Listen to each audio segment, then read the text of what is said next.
ओम शांति, ओम शांति, ओम शांति।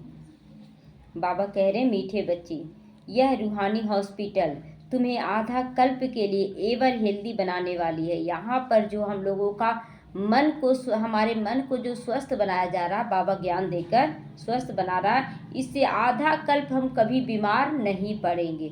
इतना हमारे मन को शक्तिशाली बनाया जा रहा है। और मन जब शक्तिशाली बन रहा है तो हमारे तन को भी अच्छे कर्मों में लगाकर इसको भी शक्तिशाली बनाया जा रहा है। इसीलिए ये रूहानी हॉस्पिटल तुम्हें आधा कल्प के लिए एवर हेल्दी बनाने वाला है। यहाँ तुम देही अभिमानी होकर बैठो। हमेशा क्या सोचना, मैं आत्मा लाइट हूँ और आत्मा इन कानों द्वारा ये ज्ञान सुन रही हूँ। प्रश्न है, धंधा आदि करते भी कौन सा डायरेक्शन बुद्धि में याद रहना चाहिए? डायरेक्शन कौन सा याद रहना चाहिए?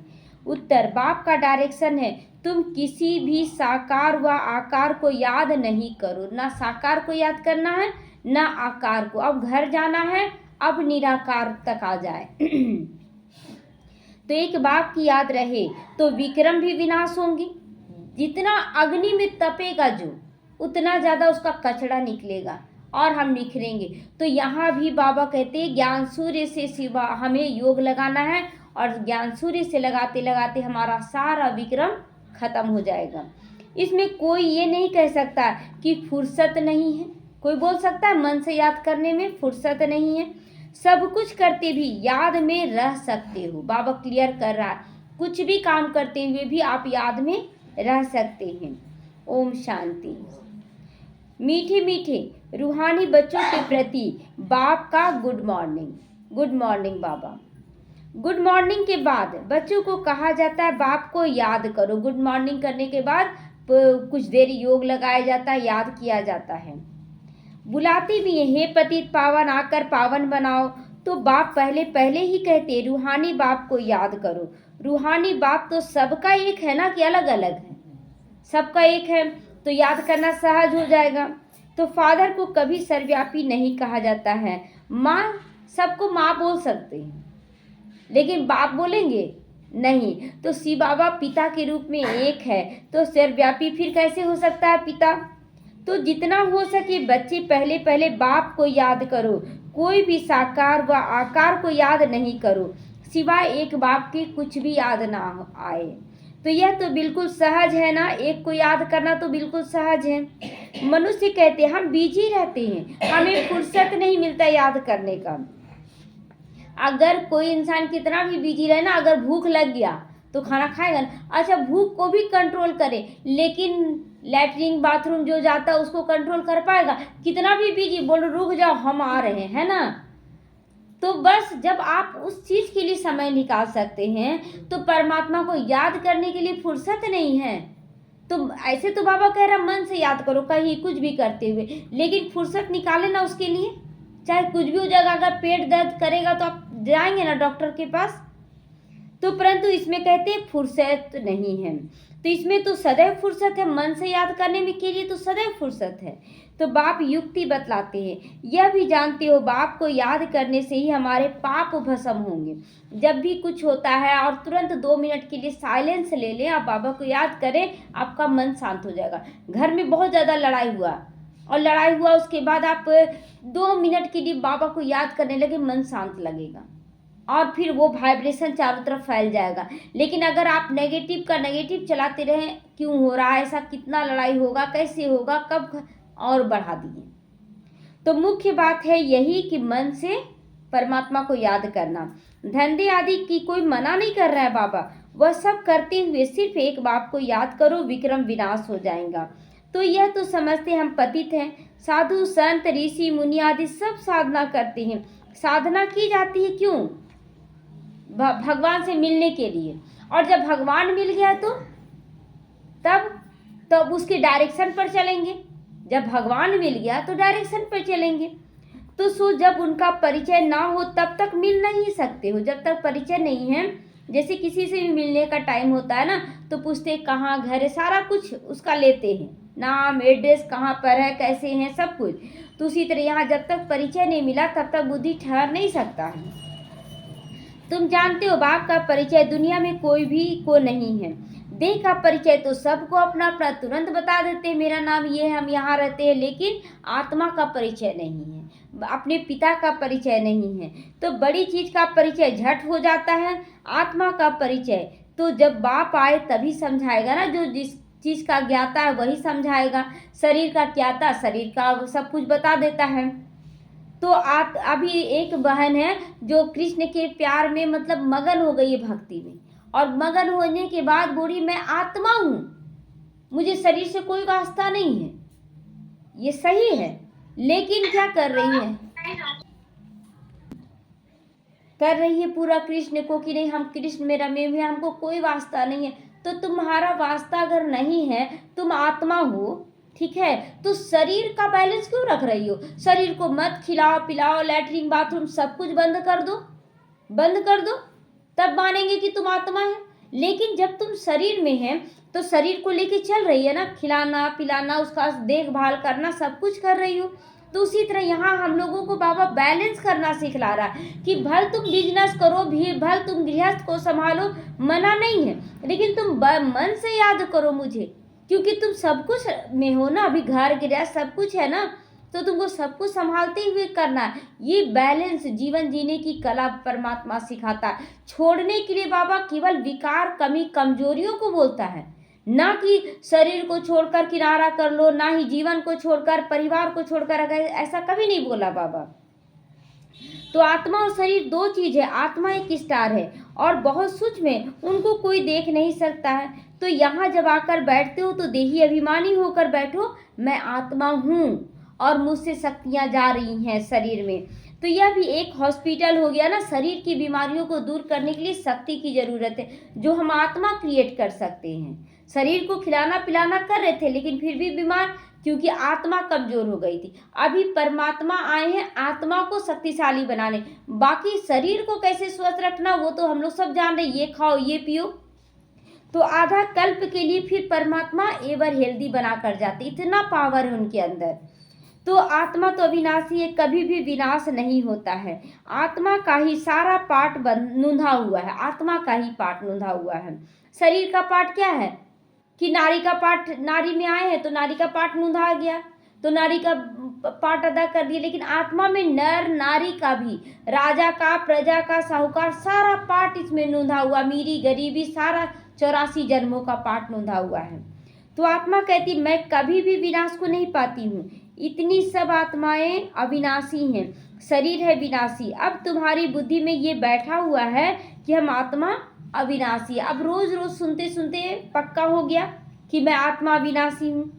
हम 84 जन्म लेते हैं, यह ड्रामा बना हुआ है, इसमें धर्म स्थापक कौन कौन कब आते हैं, कितने जन्म लेते होंगे, ये सब बाबा हम लोगों को ज्ञान दे दिया है।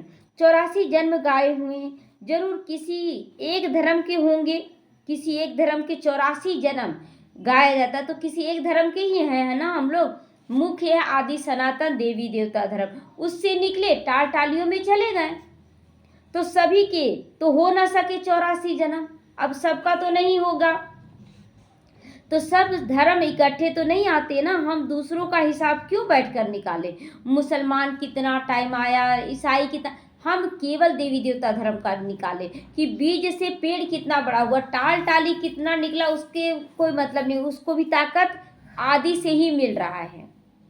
तो जानते हैं फलाने फलाने समय पर धर्म स्थापन करने आते हैं, उनकी फिर वृद्धि होती है, तब सब तमो प्रधान से सतो प्रधान से तमो प्रधान होना ही है, बच्चा जन्म लिया बूढ़ा होना ही है, दुनिया नई बनी सतयुगी त्रेता द्वापर कलयुग, कलयुग आना ही है।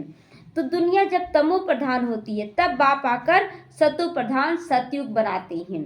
अभी तुम बच्चे जानते हो हम भारतवासी ही फिर नई दुनिया में आकर राज्य करेंगे, अभी हम सब भारतवासी हैं और हम सब फिर भारत में आकर राज्य करेंगे, और कोई वहाँ धर्म नहीं होगा। तुम बच्चों में भी जिनको ऊंचा मर्तबा लेना है वो जास्ती याद में रहने का पुरुषार्थ करते हैं, दिन रात लगाते हैं कि अब कैसे याद करें, कितना याद करें, क्या क्या करें, यही दिन रात उनकी बुद्धि में चलता है।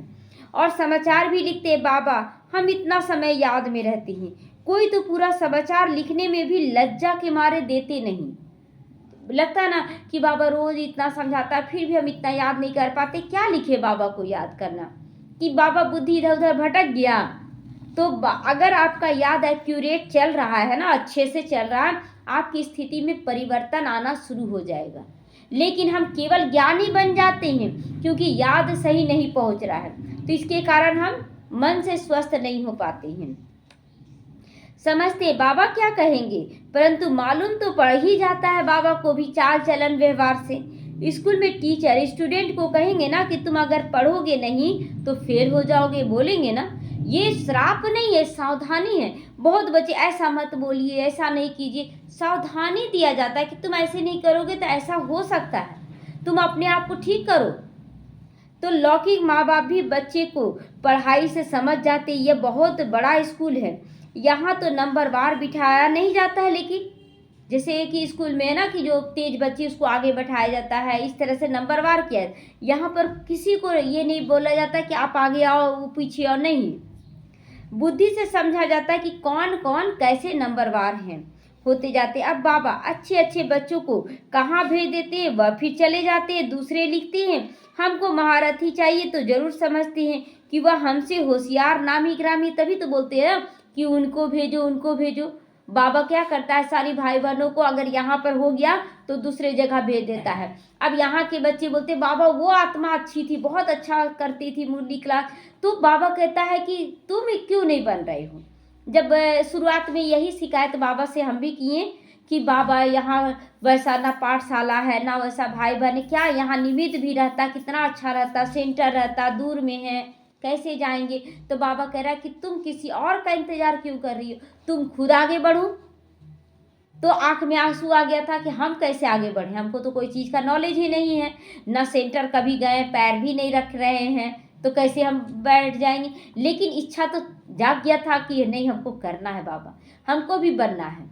और फिर रुक गए तो कोई और भाई बहन आके बोलते नहीं खोल दीजिए, बाबा तो बोलता है कि ये पाठशाला खोलने के लिए खोल दीजिए। फिर संकल्प आया, रे बाबा ही टच करा, फिर रुक गए।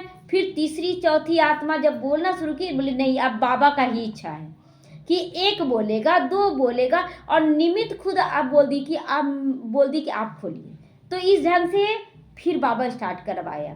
तो जिसके जैसे ड्रामा लिखा हुआ वो होना ही है। तो हम अपने संकल्पों को पढ़े, मुझे क्या संकल्प आ रहा है। नंबरवार तो होते हैं ना, प्रदर्शनी में भी अनेक प्रकार के आते हैं, तो गाइड्स भी खड़े हो जाने चाहिए, रहने चाहिए जांच करने के लिए कि कोई गलत ना समझा दे।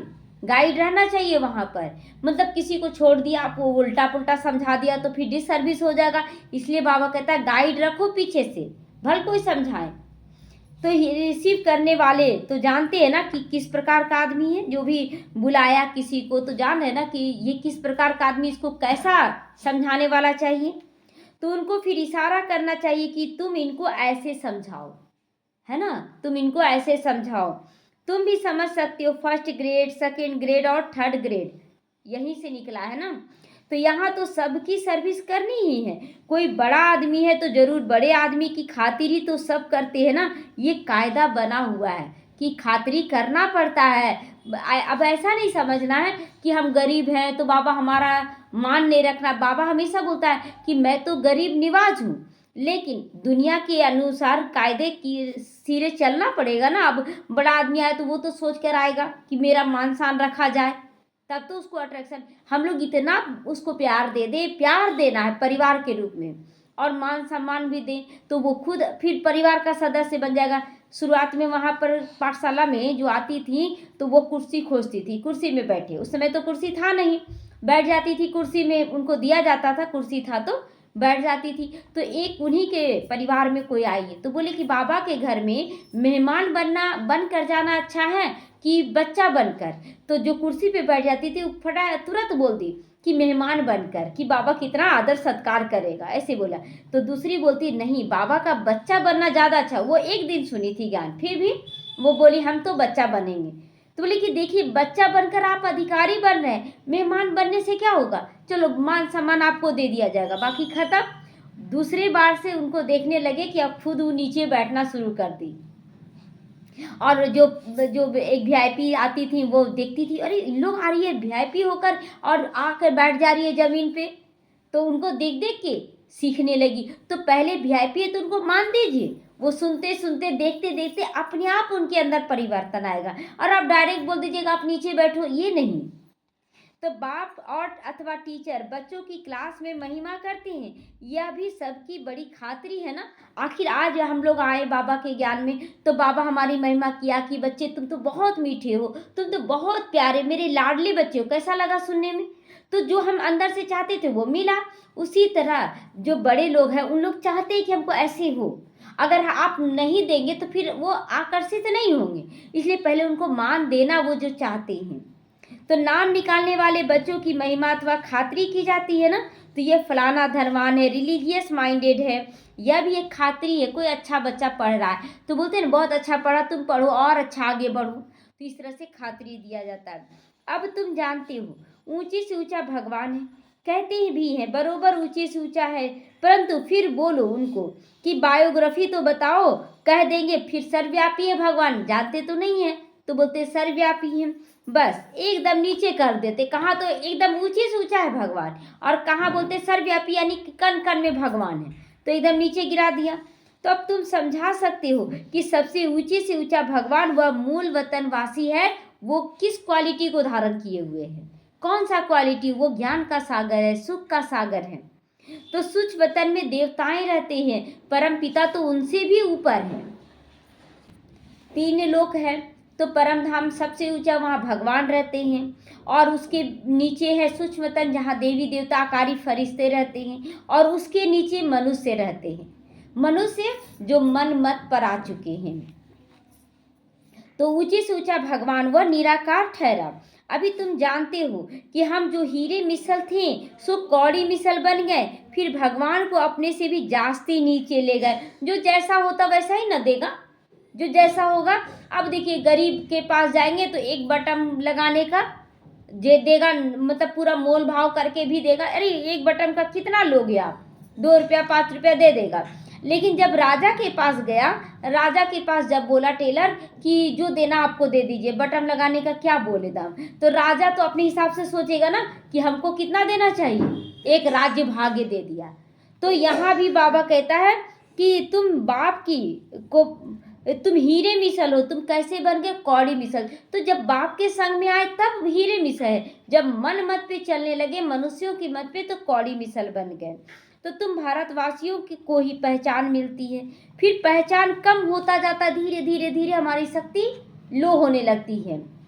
तो अभी तुम बाप की पहचान सबको देते जाते हो, सबको देते जाना है, ढेरों को बाप की पहचान मिलेगी।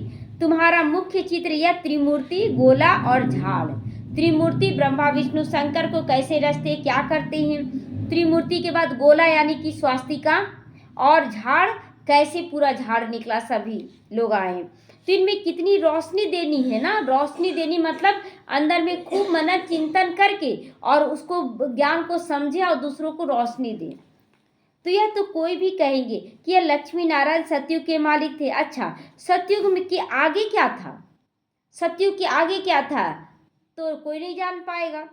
तो यह भी तुम अभी जानते हो, अभी कलयुग का अंत और है ही प्रजा का, प्रजा पे राज्य। अभी कलयुग का अंत है, इसमें क्या है कि कोई भी अगर राजा रानी भी बना, कोई धर्म कार्य में भी कोई बहुत आगे निकल के, आज जय किशोरी कितना अच्छा भाषण करती थी, प्रवचन करती थी, एक छोटी सी गलती, एक गलती, और आज उसको पूरा तरह से नीचे कर दिया। तो यहाँ प्रजा का, प्रजा पे राज्य है। हम प्रजा, पहले तो अपनी कर्मेंद्रियों के जो प्रजा है उसके अनुसार चलने लगते हैं तो गिर जाते हैं, हम आत्मा गिर गए। उसके बाद दुनिया के अनुसार चलने लगती हैं, तो यही गिराने का काम है। हम आत्मा और परमात्मा को कंबाइंड करके चले, मैं आत्मा परमात्मा के साथ चल रही हूँ। तो अभी रजाई तो किसी का नहीं है, कितना फर्क है। सतयुग के आदि में राजाएं थी और अभी कलयुग में भी राजाएं हैं। भल कोई भी पावर नहीं है, परंतु कोई पैसा देकर भी टाइटल ले लेते हैं। अंग्रेजों के समय होता था कि राय साहब, ये सब जो टाइटल मिलता था ना तो घूस देकर ले लेते। आज भी बहुत बच्चे ले लेते हैं टाइटल अपना। तो महाराजा तो कोई है नहीं, टाइटल खरीद लिया। जैसे पटियाला का महाराजा, जोधपुर, बीकानेर का महाराजा आदि आदि नाम लेते हैं ना बाबा, तो यह नाम अविनाशी चला जाता है। तो पहले पवित्र महाराजाएं थे, लक्ष्मी नारायण पवित्र महाराजा थे, और फिर पतित महाराजा बोलने लगे। तो अभी आप पवित्र महाराजाएं हैं, अक्षर निकलता जाता है, उसी समय से वो अक्षर ले लिया जाता है। इन लक्ष्मी नारायण के लिए कहेंगे ये सतयुग के मालिक थे। किसने राज्य लिया? किसने राज्य लिया? तो सतयुग के जो लक्ष्मी नारायण बने, तो राज्य लक्ष्मी नारायण लिया। कौन लिया? ब्रह्मा बाबा और सरस्वती पुरुषार्थ करके ली ना, तब वो पद पाई ना। पुरुषार्थ बढ़ा कि प्रारब्ध बढ़ा? पुरुषार्थ बढ़ा ना। तो अभी तुम जानते हो रजाई की स्थापना कैसे होती है, समय हो रही है। बाप कहते मैं तुमको अभी पढ़ाता हूँ, 21 जन्मों के लिए पढ़ा रहा हूँ। तो वह भी पढ़कर इसी जन्म में बैरिस्टर आदि बन जाते हैं। लोग तो पढ़ते तो इसी जन्म में डॉक्टर, इंजीनियर, बैरिस्टर सब बन जाते हैं। और हम लोगों का प्रारब्ध, ये पूरा संगम युग क्या है? पुरुषार्थी जीवन है। प्राप्ति होगा, जैसे कि अब फल लगा रहे हैं, वृक्ष लगा रहे हैं, तो चलो फल तोड़कर खा रहे हैं कुछ कुछ, तो यहाँ भी कुछ कुछ प्राप्ति हो रहा है। लेकिन हमारा लक्ष्य क्या है? केवल अभी बीजारोपण करना। इतना बीजारोपण कर ले, इतना बीजारोप कि सतयुग से लेकर कलयुग तक खत्म ना हो, इतना फल लगा ले। तो तुम अभी पढ़कर भविष्य महाराजा महारानी बनते हो, तो अभी बीजारोपण खूब करना है, सबको परिचय देना है, सबको पालना देना है। ड्रामा प्लान अनुसार नई दुनिया की स्थापना हो रही है, तो हमें करना है ना अभी स्थापना। अभी है पुरानी दुनिया, भल कितने भी अच्छे अच्छे बड़े महल हैं, परंतु हीरे जवाहरतों के महल तो बनाने की कोई में ताकत नहीं है। ताकत हीरे जवाहरत का कौन बना पाएगा इस समय? कोई भी नहीं, भल पत्थरों का कितना भी बना ले। और सतयुग में ये सब हीरे जवाहरतों के महल बनाते हैं। वहाँ तो महल, सोचिए इतना बड़ा बड़ा महल बनेगा, सब हीरा जवाहरात लगा रहेगा। तो बनाने में वहाँ कोई देरी नहीं लगती है। यहाँ अर्थक्वेक आदि होता है तो बहुत कारीगर लगा देते हैं ना, 1-2 वर्ष में सारा शहर खड़ा कर देते हैं। इतना मतलब प्रोग्रेस हो गया है। तो देखिए यहाँ पर तो अभी देखिए दरवाज़ा पहले काट छाट के, अभी भी काट छाट के बनाया जाता है, लेकिन अब रेडीमेड भी मिलने लगा। पहले बीम जब डालते थे तो देखते थे कि जो मिस्त्री होता है तो वही छड़ को मोल्ड करता था और रिंग बनाता था, और अभी बना बनाया मिल रहा है। तो इस तरह से क्या हो रहा है? प्रोग्रेस हुआ। तो अभी बना बनाया ये दीवार वार सब आ रहा है, तो सब आ जा रहा है। तो नई दिल्ली में बनाने में करके 8-10 वर्ष लगे, परंतु यहाँ के लेबर और वहाँ के लेबर में बहुत फर्क है। नई दिल्ली को बनाने में 8-10 लेबर लगे और बहुत जल्दी तैयार कर दिया। लेकिन बाबा कहता सतयुग में जो लेबर होंगे वो सतो प्रधानता की स्थिति में होंगे, बहुत अच्छे से बनाएंगे वहाँ। आजकल तो नई नई इन्वेंशन निकालते रहते हैं, मकान बनाने की साइंस की भी जोर हो रही है। सब कुछ तैयार मिलता है, झट फ्लैट तैयार हो जाता है, बहुत जल्दी जल्दी बनती हैं। तो ये सब वहाँ काम में आते हैं, ये सारा नॉलेज। जैसे यहाँ एरोप्लेन बना रहे हैं, तो एरोप्लेन का नॉलेज तो ये लिए ना, अब यही चीज़ वहाँ पर पुष्पक विमान बनाएंगे, तो वहाँ वो सतो प्रधान स्थिति में हो जाएगा। तो ये सब साथ ले जाएंगे, संस्कार रहते हैं ना, ये साइंस के संस्कार भी चलेंगे साथ में। इसीलिए यहाँ 100 साल के अंदर कितना साइंस बहुत प्रोग्रेस कर गया है। तो अब बाप बच्चों को समझाते रहते हैं, पावन बनना है तो बाप को याद करो। बाप भी गुड मॉर्निंग करके फिर शिक्षा देते हैं, तो बच्चों को भी गुड मॉर्निंग करके बाबा को याद करना, याद में बैठना है। बैठे हो याद में? बाबा पूछता है याद में बैठे हैं? चलते फिरते बाप को याद करो, क्योंकि जन्म जन्मांतर का सिर पर बोझा पड़ा हुआ है। इसीलिए चलते चलते अचानक हम थक जाते हैं और बोलते कुछ भी समझ में नहीं आ रहा, क्योंकि बोझा चढ़ा हुआ है। तो बोझा को उतारते जाना है ना। एक व्यक्ति को एक बोरा दिया गया जिसमें सारा मतलब गिफ्ट का आइटम भरा हुआ था कि लो जाओ बांटो, और एक व्यक्ति को खाली बोरा दिया गया। तो वो क्या किया कि ईटा जो भी मिला उसमें भरता गया। वो चलते चलते थक जाएगा, भर जाएगा। तो लेकिन जो गिफ्ट बांट रहा है तो वो दुआ जमा कर रहा है, दुआ भर के। तो हम जब परम धाम जाएंगे ना, तो स्थूल चीज नहीं लेके जाएंगे, सूक्ष्म चीज लेके जाएंगे। तो हम इसीलिए जितना अभी हम देते जाएं और उनका दुआ सूक्ष्म रूप से हमारे भाग्य में जमा होता जाए। स्थूल चीज़ों को इकट्ठा करने के लिए हम लोग नहीं सोचे कि स्थूल चीज़ इकट्ठा करना है। सीढ़ी उतरते उतरते 84 जन्म लगते हैं, अभी फिर एक जन्म में चढ़ती कला क्यों हो जाती है? क्योंकि बाबा दुआ देना और लेना सिखा रहा है, इसीलिए उड़ती कला में हम जाते हैं, क्योंकि क्षमा याचना भी कर रहे हैं, दुआ देना और लेना भी कर रहे हैं, और परमात्मा से पावरफुल शक्तियाँ भी ले रहे हैं, तो पावरफुल हो जा रहे हैं। तो जितना बाप की याद में रहते हो उतना खुशी में रहते हो, ताकत मिलेगी। बहुत बच्चे हैं जिनको आगे नंबर में रखा जाता है परंतु याद में बिल्कुल नहीं रहते। भल ज्ञान में तीखे हैं परंतु याद की यात्रा नहीं है। दोनों का बैलेंस। तलवार है आपके पास और धार ना रहे तो तलवार किस काम का? तो ज्ञान तो है, योग नहीं है। तो बाप तो बच्चों की महिमा करते हैं। तो बाबा कहते हैं कि बाप तो बच्चों की महिमा करते हैं। यह भी नंबर 1 में है ब्रह्मा बाबा, तो जरूर मेहनत भी तो करते होंगे। ऐसा थोड़ी है नंबर 1 में है ब्रह्मा बाबा लेकिन मेहनत नहीं किए क्या? वो कितना पुरुषार्थ करते थे, उनके तन का यूज भी बूढ़ा तन भी था, फिर भी बाबा 1 बजे से कभी कभी रात रात भर सकाश देते रहते थे, पुरुषार्थ करते थे। और अपने अंदर की और जब मम्मा शरीर छोड़ी तो और ज़्यादा पुरुषार्थ करने लगे कि 3 साल में वो संपन्न और संपूर्ण बन गए। 3 साल फिर भी लग गया।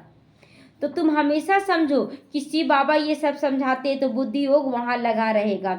यह भी सीखता तो होगा ना, फिर भी कहते हैं बाबा को याद करो। बाबा ब्रह्मा बाबा भी सीखते हैं और फिर कहते हैं बाबा को याद करो। किसको भी समझाने के लिए चित्र तो चाहिए ना। तो भगवान कहा जाता निराकार को, वह आकर शरीर धारण करते हैं। एक भगवान के बच्चे सब आत्माएं क्या बन गए? एक भगवान के बच्चे क्या बन गए? हम सब भाई भाई बन गए। तो अभी इस शरीर में विराजमान है शिव बाबा, ब्रह्मा तन में अभी आया हुआ है। सभी अकाल मूर्त हैं, सभी अकाल मूर्त, हम सब आत्माएं भी अकाल मूर्त हैं। यह अकाल मूर्त का तख्त है, ये तख्त है सभी आत्माओं का, अकाल तख्त। और कोई खास चीज नहीं है, बस यहाँ पर आत्मा आकर अंदर में बैठ जाती है। तो यह तख्त अकाल मूर्त का है। भ्रिकुटी के बीच में आत्मा विराजमान होती, इसको कहा जाता है अकाल तख्त। अकाल तख्त अकाल मूर्त का है। आत्माएं सब अकाल हैं। कितनी अति सूक्ष्म है ना, कितनी अति सूक्ष्म है कि यहाँ पर फिट हो जाती है आत्मा। तो बाप तो निराकार है, वह अपना तख्त कहाँ से लाएंगे? अब शिव बाबा को अपना तख्त मिलेगा? उनको शरीर तो नहीं मिलेगा, तो ब्रह्मा तख्त लेते हैं। बाप कहते मेरा भी यही तख्त है, ब्रह्मा का तख्त ही मेरा तख्त है। मैं आकर इस तख्त का लोन लेता हूँ। लोन लेने का मतलब कितना उनको चुकतू करना पड़ता है कि सेकेंड गॉड देना पड़ता है उनको। तो ब्रह्मा के साधारण बूढ़े तन में आकर अकाल तख्त पर बैठता हूँ। और इसीलिए देखिए भक्ति मार्ग में इसका कुछ कुछ दिखता है ना, बूढ़े ब्राह्मण बनकर बूढ़े ब्राह्मण तो पहले से है, तो फिर ये बनकर क्यों? तो शिव बाबा बूढ़े ब्राह्मण तन का आधार लेता है ना, इसलिए बोलते बूढ़े ब्राह्मण तन का आधार लेकर कंचन महल की हो। तो अभी तुम जान गए हो सभी आत्माओं का ये तख्त है। मनुष्यों की ही बात की जा रही है, कोई जानवरों की बात नहीं हो रही है। तो पहले तो मनुष्य जानवर से भी बदतर हो गए, वह तो सुधरे। अब बोलते भगवान मिल जाए, भगवान जैसा बन जाए। अरे पहले जो मनुष्य से बदतर हो गए हो, जानवर से भी बदतर हो गए। जानवर भी अपना कास्ट को सेफ रखता है, अपनी जाति को सेफ रखता है, लेकिन मनुष्य तो मनुष्य को ही काट रहा है। तो ये जानवर से भी बदतर हो गया। तो कोई जानवर की बात पूछे तो बोलो हम अपना तो सुधार कर लिया। जानवरों का पूछते थे लोग कि जानवर को इतना काटा जाता है, मुर्गा इतना कटता है, ये ऐसे हो। तो बाबा कहता है कि पहले अपने आप को तो सुधारो, तब जानवरों के बारे में देखना। तो सतयुग में तो जानवर भी बड़े अच्छे और फर्स्ट क्लास होंगे। कीचड़ा आदि कुछ भी नहीं होगा वहाँ। किंग के महल में कबूतर आदि का कीचड़ा तो हो तो दंड डाल देना। बाबा कहता नहीं होना चाहिए। पक्षियों का भी जो गंदगी फैलाए घर में नहीं होना चाहिए। जो बोलते ना नहीं घोंसला है उसको भी तो चाहिए, नहीं, उसका काम था पेड़ों पर बनाना घोंसला। अब घर कितना गंदा करते, बनाए अच्छा और फिर गंदगी कर दिए।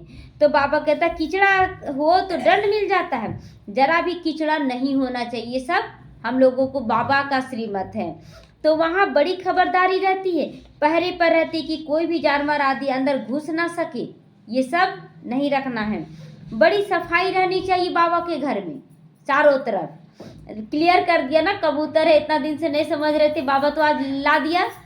तो ठीक है, उस समय बच्चा था, चूजा था, तो आप छोड़ दिए, लेकिन अब बड़ा हुआ, हटाने रे कितना गंदगी आ गया, हुआ पेंट पचाड़ा, फिर वो पॉटी कर दिया।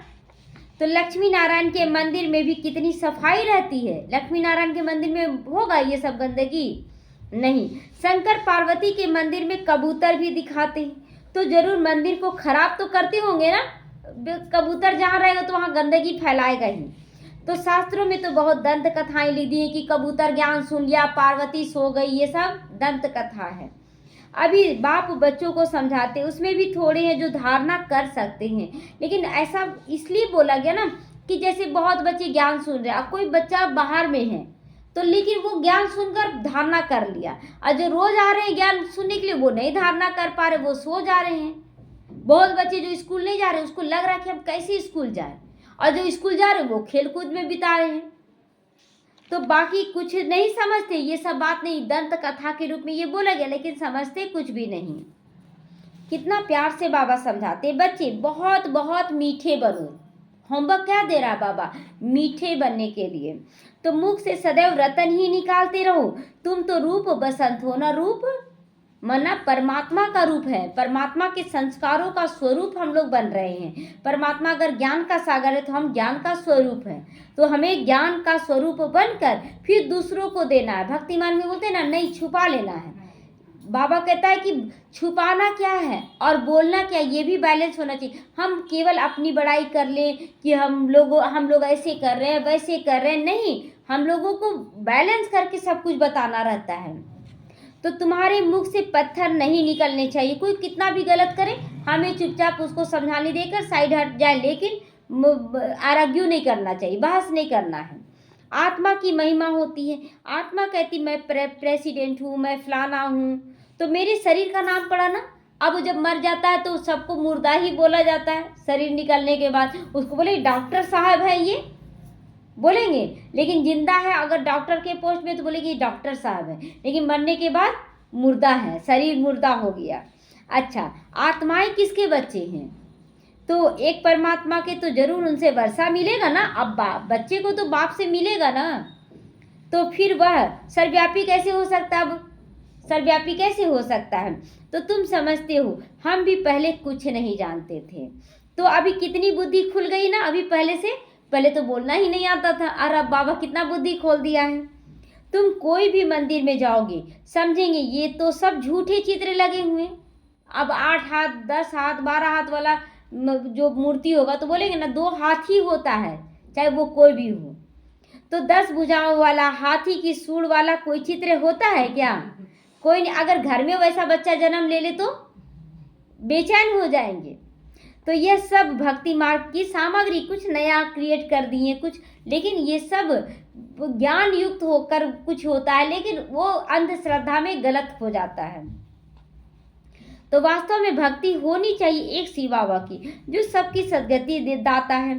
तुम्हारी बुद्धि में है कि लक्ष्मी नारायण भी 84 जन्म लेते, अब हमारी बुद्धि में आ गया है, तो फिर ऊंचे से ऊंचा बाप ही सबको आकर सदगति देते हैं, उनसे बड़ा कोई भी नहीं। लक्ष्मी नारायण भी उनसे ही पाया है ये पोस्ट, तो सबसे बड़ा शिव बाबा है।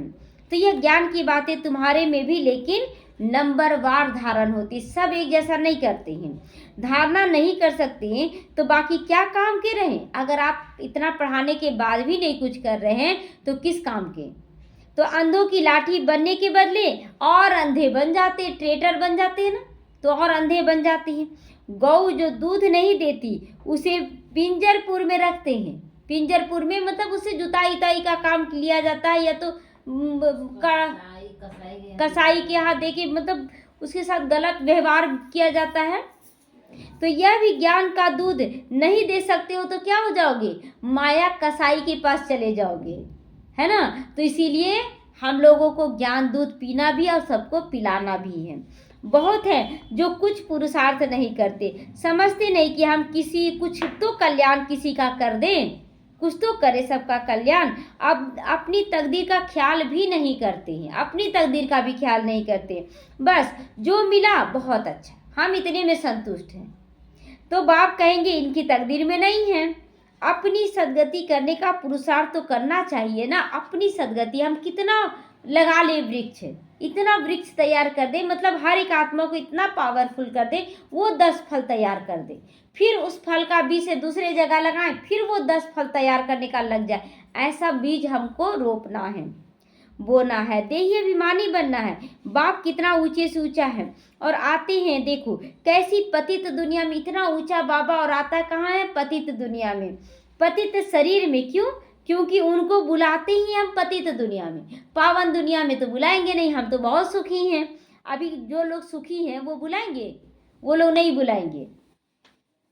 तो जब रावण दुख देते हैं तो बिल्कुल ही भ्रष्ट कर देते हैं, तब बाप आकर श्रेष्ठ बनाते हैं। जो अच्छा पुरुषार्थ करते हैं वो राजा रानी बन जाते हैं, जो अच्छा पुरुषार्थ करते हैं, और जो पुरुषार्थ नहीं करते वो गरीब बन जाएंगे। मतलब ज्ञान तो सुन रहे हैं ना, लेकिन कुछ भी नहीं कर रहे, तो फ्री का दास दासी मिल रहा है हम लोगों को। इसलिए ऐसे बच्चों की भी हमें पालना करते रहना। ये नहीं कि ये ऐसा नहीं कर रहा छोड़ दो, नहीं, चलो नहीं कर रहा, ज्ञान तो सुन रहा ना, वो दास दासी बनेंगे।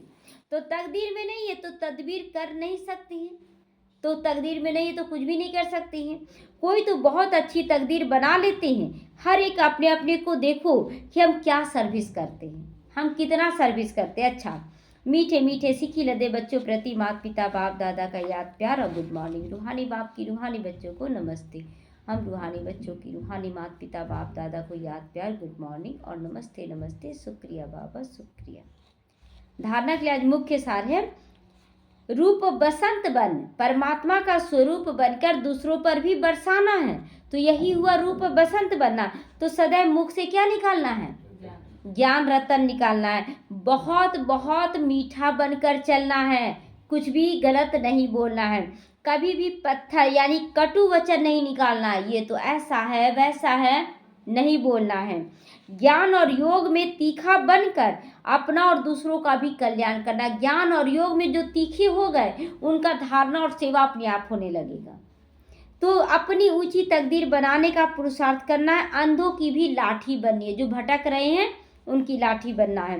वरदान है संतुष्टता द्वारा सभी से प्रशंसा प्राप्त करने वाले सदा प्रसन्न चित्त भव। कौन प्रसन्न रह सकता है? जो संतुष्ट रहता है, और संतुष्ट रहने वाला सदा प्रशंसा का पात्र होता है। तो संतुष्टता की निशानी है, प्रत्यक्ष रूप से प्रसन्नता दिखाई देगी। जो सदा संतुष्ट व प्रसन्न रहते हैं उनकी हर एक प्रशंसा अवश्य करता है। इसको कुछ भी दो ना, संतुष्टता से स्वीकार कर लेता है। इसके अंदर कोई मांगना नहीं होता है कि ये दो। जैसे जो बच्चा होता है ना, मेरे माँ बाप तो कुछ दिए नहीं है, ये नहीं दिया वो नहीं दिया, और कोई बच्चा कहता है मेरे माँ बाप बहुत कुछ दे रहे हैं, बहुत कुछ, अपना पूरा जीवन लगा दिया। अच्छा, उस बच्चे से ज़्यादा प्यार करेंगे कि जो मांगने वाला वो उससे ज़्यादा करेंगे? जो बोल रहा है महिमा गा रहा है ना, तो उसी तरह यहाँ भी हम लोगों को प्रशंसा पाने के लिए पहले प्रशंसा योग्य बनना पड़ेगा। तो प्रशंसा प्रसन्नता से ही प्राप्त कर सकते हो, और प्रसन्नता संतुष्टता से प्राप्त कर सकते हो। तो प्रसन्न रहने के लिए विशेष वरदान स्वयं में भी लो और दूसरों को भी बनाओ, संतुष्ट मनी बनाओ।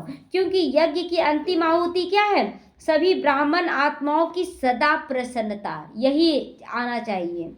तो जब सभी सदा प्रसन्न रहेंगे तब प्रत्यक्षता का आवाज गूंजेगा कि ये लोग इतने खुश कैसे रहते हैं। आज लोग बोलते हैं ना कि आखिर यहाँ क्या मिलता है जो सारे लोग यहीं पहुँच जाते हैं। कितना लोग बोलते हैं कि यहाँ के बच्चों को कितना मतलब पकड़ के चल रही है कि कोई इधर से उधर नहीं होता है, और हम लोगों का बच्चा इधर से उधर क्या बांधे हुए हैं। आज कबूतर घोंसला बना दिया, उसको भगाते तो भी नहीं भागेगा, हाँ, लेकिन पिंजरे में कैद कर लीजिए, भागने की फिराक में रहेगा। तो यहाँ पिंजरा नहीं तैयार किया गया, यहाँ पर बहुत अच्छे से पालना दी जा रही है। तो विजय का झंडा लहराएगा कि नहीं? लहराएगा। स्लोगन है डायमंड बनो, पहले आत्मा बनो। डायमंड बनने का मैसेज देना ही डायमंड जुबली बनाना है। तो डायमंड जुबली हम लोग डायरेक्ट बनाए अब, है ना, कि ये नहीं कि 50-75 होने के बाद हम लोग बनाएंगे। बोलते हैं ना कि 25 साल हो गया तो सिल्वर जुबली मना रहे हैं, 50 साल हो गया तो गोल्डन जुबली मना रहे हैं। तो नहीं, हम लोगों को आत्मा की स्थिति में आकर डायमंड जुबली बनाना है। अव्यक्त इशारे, एकांत प्रिय बनो, एकता और एकाग्रता को अपनाओ, एकांतवासी बनना अर्थात चारों ओर के वाइब्रेशन से परे जाना। चारों ओर का वाइब्रेशन है कलयुगी का, लेकिन हमें अपनी आत्मिक स्थिति का वाइब्रेशन फैलाना है। कई ऐसे होते हैं जिन्हें एकांत पसंद नहीं आता है, संगठन में ही रहना अच्छा लगता है, ज़्यादा बोलना। पहले लगता था कोई कोई आत्मा मिलती थी ना, बहुत ज़्यादा बात करती थी और सभी लोग उनसे बात करते थे, और मेरा क्या होता था, थोड़ा ज़्यादा बोलते थे, मेरे मुंह में दर्द हो जाता। कैसे सब कोई बोलता है इतना, सो बोलते थे। और देखो तो कितना मिलकर चलता, हम तो बोलना ही नहीं जानते हैं और ज़्यादा बोलते हैं तो भी मुंह दर्द। तो कभी कभी उनको देखा इसकी में बोल देते थे ज़्यादा, तो अपना ही परेशानी झेलना पड़ता था। तो बहुत लोगों को अच्छा लगता है, हंसना बोलना ज़्यादा पसंद आता है, लेकिन यह होता है बाहर मुक्ता। हमें इतना बाह्य मुक्ता में नहीं जाना है कि बहुत ज़्यादा हंस रहे हैं, खेल रहे हैं, ये भी नहीं, बैलेंस करके हर चीज़ को चलना हम लोगों को। तो अभी अपने को एकांतवासी बनाओ और सभी आकर्षणों के वाइब्रेशन से अंतर्मुखी बनाओ। कोई भी आकर्षण हमें नहीं आकर्षित कर सकता है। तो अब समय ऐसा आ रहा है जो यही अभ्यास काम आएगा, एकांतवासी और अंतर्मुखी होकर सब कुछ करना है, बाहर मुक्ता में ज़्यादा नहीं जाना है। अगर बाहर के आकर्षण के वशीभूत होने का अभ्यास होगा, समय धोखा दे देगा। इसलिए हमें कुछ नहीं सोचना, अंतर्मुखी होकर विचार सागर मंथन करके आगे बढ़ते रहना है। ओम शांति।